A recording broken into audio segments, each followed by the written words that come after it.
Nah ya, Assalamualaikum warahmatullahi wabarakatuh. Jadi kami di sini dari kelompok mentoring untuk minggu 1 dan minggu 3. Di sini kami akan membahas untuk materi minggu 3, yaitu tentang persamaan dasar akuntansi dan transaksi perusahaan jasa. Sebelumnya di sini kelompok mentoring untuk dari minggu 1 dan 3 itu ada saya, Alfa, terus ada Nada, ada Anissa, dan ada Nabila. Nah, untuk materi pertama tentang pengertian persamaan dasar akuntansi itu akan dibacakan oleh eh, Nada. Pada Nada dipersilakan.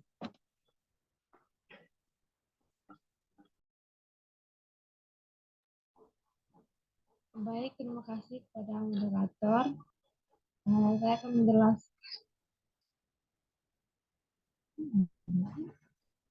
akan menjelaskan materi yang pertama, yaitu pengertian persamaan dasar akuntansi.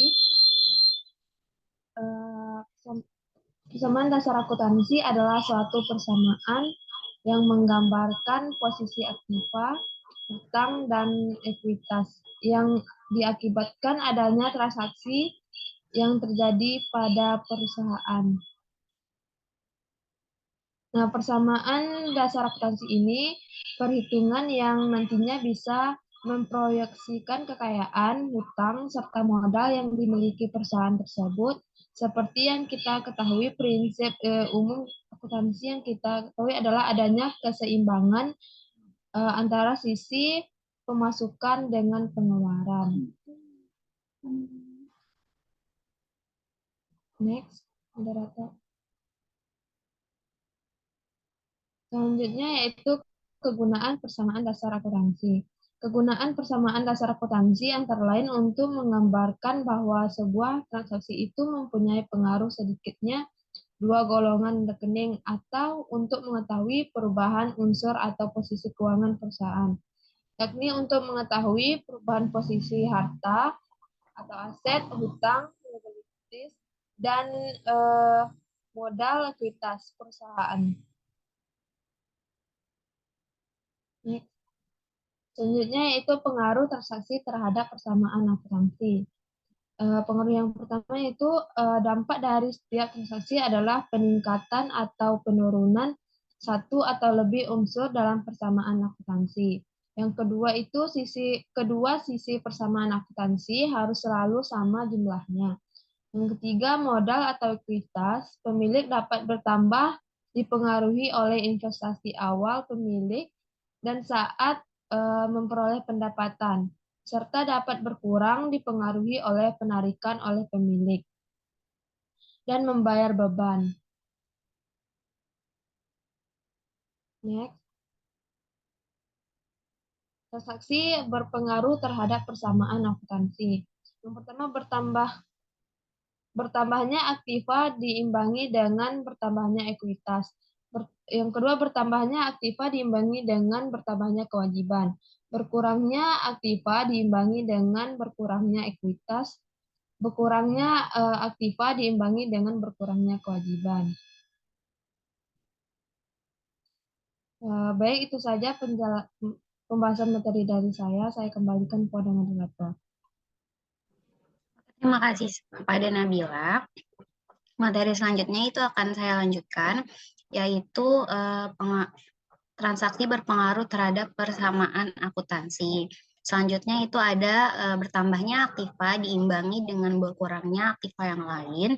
Kemudian bertambahnya kewajiban diimbangi dengan berkurangnya kewajiban yang lain. Kemudian bertambahnya aktiva diimbangi dengan berkurangnya aktiva lain dan bertambahnya kewajiban. Dan yang terakhir yaitu bertambahnya utang diimbangi dengan berkurangnya modal. Selanjutnya yaitu ada rumus persamaan dasar akuntansi. Nah, secara umum rumus dasar persamaan akuntansi itu yang ini, yaitu aktiva sama dengan hutang ditambah modal. Nah, dari rumus ini itu tinggal kita balik-balik aja. Misalnya untuk mencari hutang, berarti hutang sama dengan modal dikurang aktiva, ataupun untuk mencari modal, aktiva itu dikurang sama hutang. Nah, aktiva atau harta itu yaitu semua kekayaan yang dimiliki perusahaan, itu baik kas, perlengkapan, peralatan, dan lain-lain yang merupakan aktiva. Kemudian hutang, hutang itu adalah kewajiban perusahaan terhadap pihak lain atau kewajiban sesuatu yang nantinya akan dibayar perusahaan di kemudian hari, itu kewajiban perusahaan atau utang. Kemudian modal, modal itu yaitu hak milik perusahaan. Biasanya itu saham, beli tahan, dan lain-lain yang termasuk modal. Nah, selain rumus umum aktiva sama dengan hutang ditambah modal ini, ada rumus lain yang ini yaitu harta sama dengan hutang, hutang ditambah dalam kurung modal, ditambah pendapatan dikurangi beban. Jadi, kita harus cari dulu modal ditambah pendapatan dikurang beban, kemudian ditambahkan dengan utang. Nah, biaya itu di sini adalah pengorbanan untuk memperoleh penghasilan. Jadi, biaya-biaya yang dikeluarkan oleh perusahaan untuk memperoleh penghasilan atau memperoleh sesuatu. Kemudian pendapatan, pendapatan itu di sini definisinya adalah hal yang dapat menambah aktiva perusahaan. Kemudian di sini ada contoh soal. Pada tanggal 1 Juni, pemilik menyetorkan uang 5 juta, peralatan 2.500.000, dan perlengkapan sebesar 1.200.000. Kemudian tanggal 7 Juni, perusahaan membeli sebuah peralatan secara tunai dengan harga 2.750.000. Dan terakhir tanggal 15 Juni, perusahaan menerima pendapatan sebesar 1.500.000. Di sini kita dapat identifikasi yang mana yang harta, yang mana yang utang, yang mana yang modal. Nah, pada tanggal 1 Juni, karena ini 1 Juni awal bulan, maka pemilik menyetorkan uang. Karena bahasanya di sini menyetorkan, berarti itu modal awal. Jadi pada tanggal 1 Juni ini pemilik menyetorkan modal. Yang modalnya itu terdiri dari yang pertama uang 5 juta, peralatan 2.500.000, dan perlengkapan 1.200.000. Jadi modalnya itu 5 juta ditambah 2.500.000 ditambah 1.200.000. Itu termasuk modal. Kemudian pada tanggal 7 Juni perusahaan membeli sebuah peralatan. Di sini bahasanya itu membeli, berarti pemilik mengeluarkan uang untuk membeli peralatan. Maka modal itu akan berkurang karena untuk membeli peralatan, dan peralatan yang merupakan harta atau aktiva itu akan bertambah sebesar 2.750.000. Kemudian yang terakhir itu tanggal 15 Juni perusahaan menerima pendapatan sebesar 1.500.000.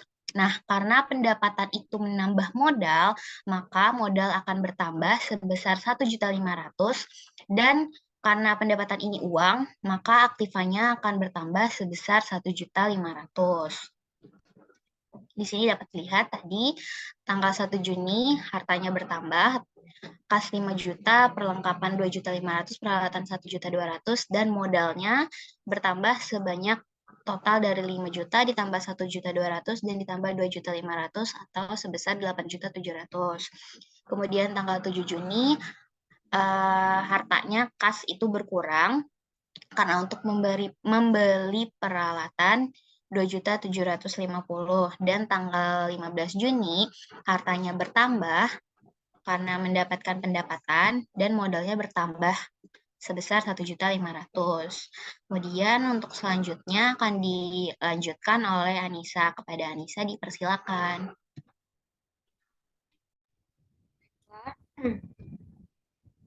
Untuk materi selanjutnya persamaan dasar akuntansi. Di sini ada contohnya. Bagian kiri itu aktiva, bagian kanan pasiva. Tapi sekarang udah nggak pakai ini lagi. Sekarang aktiva itu diganti sama aset, terus pasiva diganti sama liabilitas tambah ekuitas. Di aset itu letaknya di kiri. Isinya kalau di sini kas, perlengkapan sama peralatan. Lalu untuk liabilitas sama ekuitas itu letaknya di sebelah kanan. Lanjut.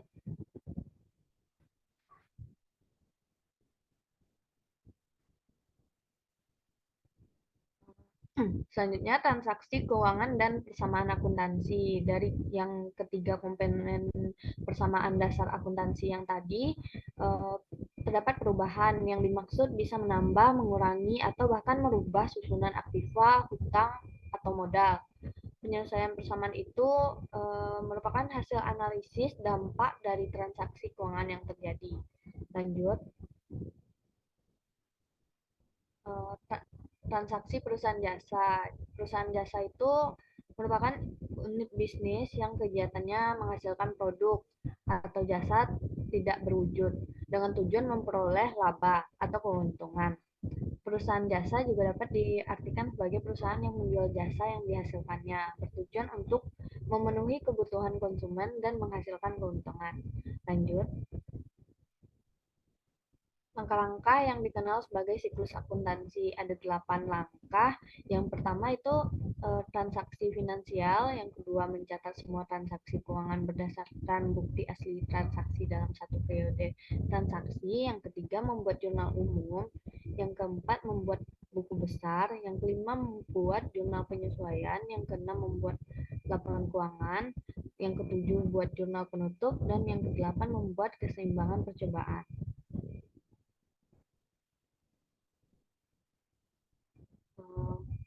Karakteristik perusahaan jasa ada 6. Yang pertama, kegiatan dari perusahaan jasa ini menjual jasa. Yang kedua, tidak menyediakan produk dalam bentuk fisik, jadi dia tidak berwujud. Yang ketiga, bisa membutuhkan atau tidak membutuhkan barang-barang berwujud. Yang keempat, produk jasa tidak bisa sama persis antara konsumen. Yang kelima, harga jasa tidak dapat dipatok general. Dan yang keenam, tidak ada harga produksi dan penjualan. Kembalikan pada moderator. Oke, terima kasih kepada Nisa. Materi selanjutnya akan dilanjutkan oleh Nada. Kepada Nada dipersilakan. Terima kasih kepada moderator. Saya akan menjelaskan tentang ciri-ciri perusahaan jasa. Yang pertama yaitu pendapatan berasal dari penjualan layanan. Nah, dari penjualan layanan, perusahaan akan mendapatkan pendapatan yang menghasilkan harta atau penambahan modal bagi perusahaan. Yang kedua yaitu dalam proses menghasilkan layanan dapat atau tidak memerlukan bantuan dari produk fisik. Nah, di sini di perusahaan jasa tersebut layanan itu tidak berbentuk produk fisik ataupun bisa berbentuk produk fisik. Namun pada perusahaan jasa kebanyakan itu tidak berbentuk atau tidak berwujud fisiknya. Yang ketiga yaitu jasa yang diberikan tidak sama sehingga setiap konsumen bisa mendapatkan jenis layanan yang berbeda dari konsumen lain. Nah, di sini maksudnya yaitu jasa itu diberikan oleh perusahaan tersebut tidak akan sama kepada setiap konsumennya karena jasa itu memberikan suatu layanan atau kepuasan yang berbeda terhadap jenis pelayanan kepada konsumennya sehingga apa yang dirasakan konsumen satu dengan konsumen lain akan berbeda. Yang keempat, yaitu tidak memiliki persediaan produk dalam bentuk fisik, karena produk yang dijual adalah produk yang tidak berwujud atau layanan, jadi produk yang dihasilkan tidak bisa dilihat, tetapi manfaatnya bisa dirasakan. Itu bisa saja kita contohkan seperti layanan jasa ojek online atau layanan jasa pencucian mobil atau sebagainya. Yang kelima, yaitu biasanya tingkat harga memiliki sifat yang tidak absolut. Jadi tidak absolut itu yang tidak tetap, sehingga karena ada harga murah atau mahal yang ditetapkan oleh perusahaan bergantung pada tingkat kebutuhan konsumen. Nah, jasa ini tuh memiliki beberapa golongan, tidak akan sama dari pelayanan satu dengan pelayanan lain, begitu juga harganya terhadap harga yang harus dibayar oleh konsumen. Yang keenam yaitu jasa yang dihasilkan tidak dapat disimpan, jadi setelah dibeli, penggunaan akan segera digunakan. Next. Ini ada beberapa contoh perusahaan jasa. yang ada di Indonesia seperti di bidang transportasi, infrastruktur, dan utilitas. Misalnya itu PT Indosat. PT Indosat ini perusahaan jasa yang bergerak di bidang bisnis kita sebut komunikasi. Yang kedua itu Garuda Indonesia di bidang transportasi. Yang ketiga Telekomunikasi Indonesia, Jasa Marga, dan lain sebagainya. Nah, ada juga perusahaan jasa yang bergerak di bidang keuangan seperti Bank Sentral Asia, BCA, Bank Mandiri, Bank Danamon Indonesia, dan Bank BRI. Next. Nah, untuk menutup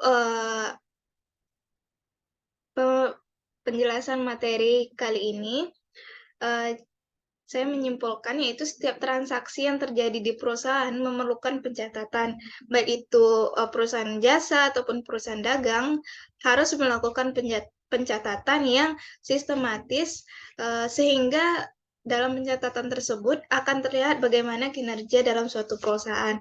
Dalam proses pencatatan ini memerlukan dokumen atau bukti terjadi transaksi agar pencatatan mampu menunjukkan kejadian yang sebenar-benarnya.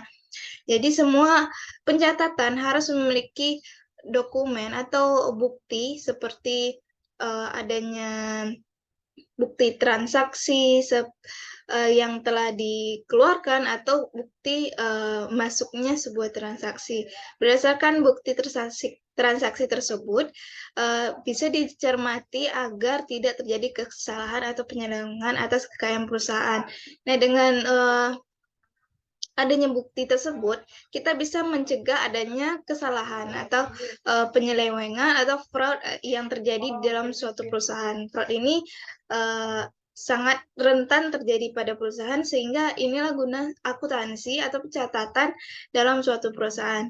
Adapun fungsi dari bukti transaksi seperti berikut. Yang pertama, memastikan keabsahan transaksi yang terjadi, apakah transaksi benar-benar terjadi, apakah transaksi terjadi pada waktu yang sebenarnya.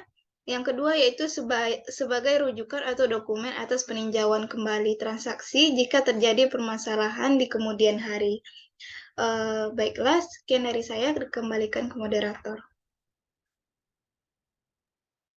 Oke, terima kasih kepada Nada. Sekian untuk materi kali ini.